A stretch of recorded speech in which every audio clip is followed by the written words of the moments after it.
সবাইকে স্বাগত জানাচ্ছি। আমি মোহাম্মদ আরিফুল ইসলাম।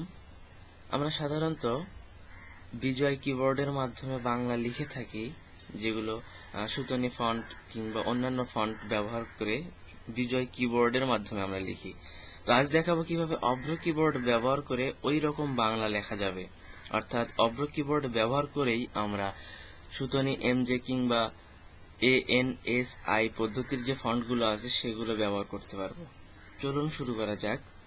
আমি মাইক্রোসফট ওয়ার্ড ওপেন করছি এবং অভ্র কিবোর্ড আমার এখানে সেটআপ দেওয়া আছে বিধায় আমি এখানে রান করে রাখছি অভ্র কিবোর্ড। তো যদি আপনাদের অভ্র কিবোর্ড না থেকে থাকে তাহলে অবশ্যই অভ্র কিবোর্ড ডাউনলোড করে নেবেন। ভিডিওটির শেষে অভ্র কিবোর্ড ডাউনলোড করার লিংক দেওয়া হবে।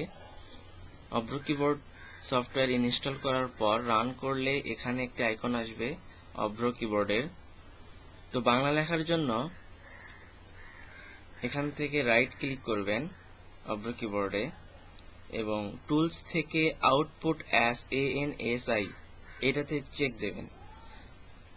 তাহলে আমাদের কিবোর্ডটি অভ্র কিবোর্ডের মাধ্যমেই ANSI আউটপুট ফন্ট পাবো আমরা।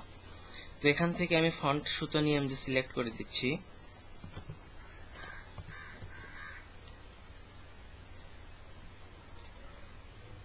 এবার অভ্র কিবোর্ড টার্ন অন করব এক ক্লিকের মাধ্যমে অথবা F12 চাপলেও হবে। এবার আমি বাংলা লিখব অভ্র কিবোর্ডে যেভাবে লিখি সেভাবে।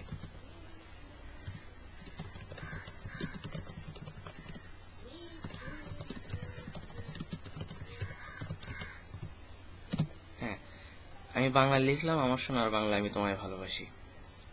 কিন্তু এই ফন্টগুলো আমাদের সুতনি এমজেতে, অর্থাৎ আমরা যদি ফন্টগুলো চেঞ্জ করে দেখি তাহলে আমাদের ফন্টগুলো চেঞ্জ হবে। কিন্তু আমরা লিখলাম অভ্র কিবোর্ড ব্যবহার করে, অর্থাৎ ANSI ফরম্যাটে। ধন্যবাদ সবাইকে। আবার পূর্বের অবস্থায় ফিরে যেতে হলে আমাকে অবশ্যই এখান থেকে টুলস থেকে আউটপুট অ্যাজ ইউনিকোড, অর্থাৎ আমরা যখন ইউনিকোডে লিখব তখন অবশ্যই ইউনিকোড সিলেক্ট করে দিতে হবে। তাছাড়া বারবার আমাদের এই ANSI কোডে লেখা আসবে। আমরা যদি অন্যান্য কোথাও লিখতে যাই ব্রাউজারে কিংবা অন্য কোনো জায়গায়, তাহলে আমাদের এভাবে লিখতে পারবো। ধন্যবাদ।